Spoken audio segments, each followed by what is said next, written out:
नमस्कार, मैं हूं आपके साथ वैशाली और आप देख रहे हैं जानवी एक्सप्रेस न्यूज। आइए अब बढ़ते हैं आज की खास खबरों की ओर।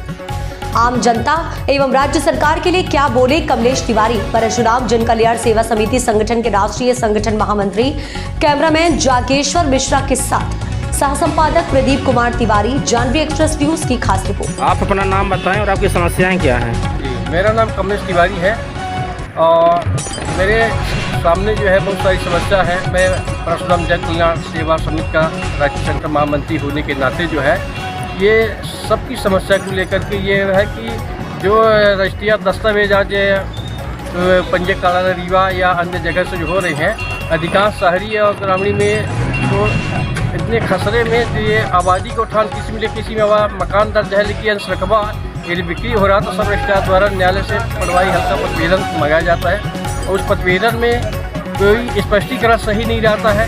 मनमानी रकम हल्का पटवारी और राजस्व द्वारा लिया जा रहा है, जिसके हम साक्ष्य भी दे सकते हैं। दूसरी बात यह है कि अगस्त 2015 से ई पंजीयन ऑनलाइन हुआ है। इसके पूर्व में जो है दस्तावेज जो निष्पादन होते थे कि सब रजिस्ट्रार संबंधित कर्मचारी अधिकारी को स्थल निरीक्षण कराना था। स्थल निरीक्षण करा कर जो वस्तुस्थिति सामने होती थी उस स्थिति के आधार पर स्टाम्प ड्यूटी लेकर दस्तावेज फाइनल कर दिया जाता है। परंतु इस समय यह है कि सब रजिस्ट्रार कहीं की भी हो बैठे बैठे दस्तावेज को फाइनल करता है। कोई भी प्रतिवेदन ले आके दे दिया उसको उसके आधार पर रजिस्ट्री जो है करता है, जिससे शासन को राजस्व की करोड़ों की क्षति हो रही है, करोड़ों का हानि हो रही है। यदि पूर्वत 2 अगस्त 2015 के पूर्व नियम डिजिटल गाइडलाइन के आधार पर रजिस्ट्रियाँ की जाए तो करोड़ों नहीं अरबों का राजस्व शासन के पास आ सकता है। जो आज देश हमारा विभाग जो है घाटे में जा रहा है, पूरा प्रदेश घाटे में आ रहा है। तो हम शासन प्रशासन यही निवेदन करेंगे, माननीय कलेक्टर महोदय से भी हमारी यही निवेदन है कि संबंधित तहसीलदार एसडीएम संबंधित अधिकारियों को ये अवगत कराएं, जानकारी देंगे।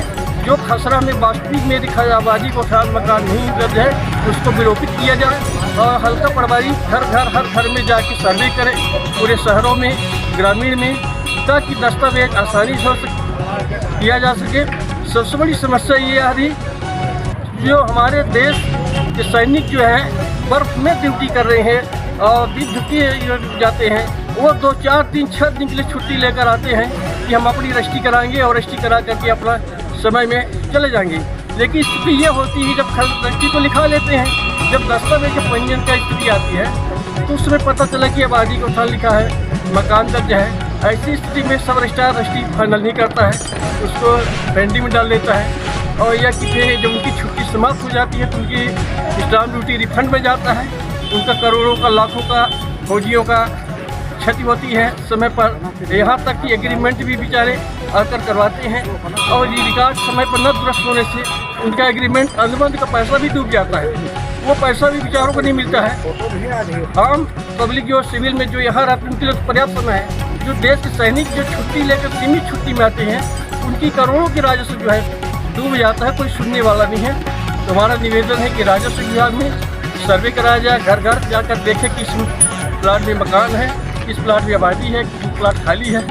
तो खाली स्थिति में रजिस्ट्री पंजीयन होना चाहिए और जिस तरह पूर्वक अगस्त 2015 के पहले सब रजिस्ट्रार 30 से 35% रजिस्ट्रियाँ स्वतः निरीक्षण करके दस्तावेज का फाइनल करते थे।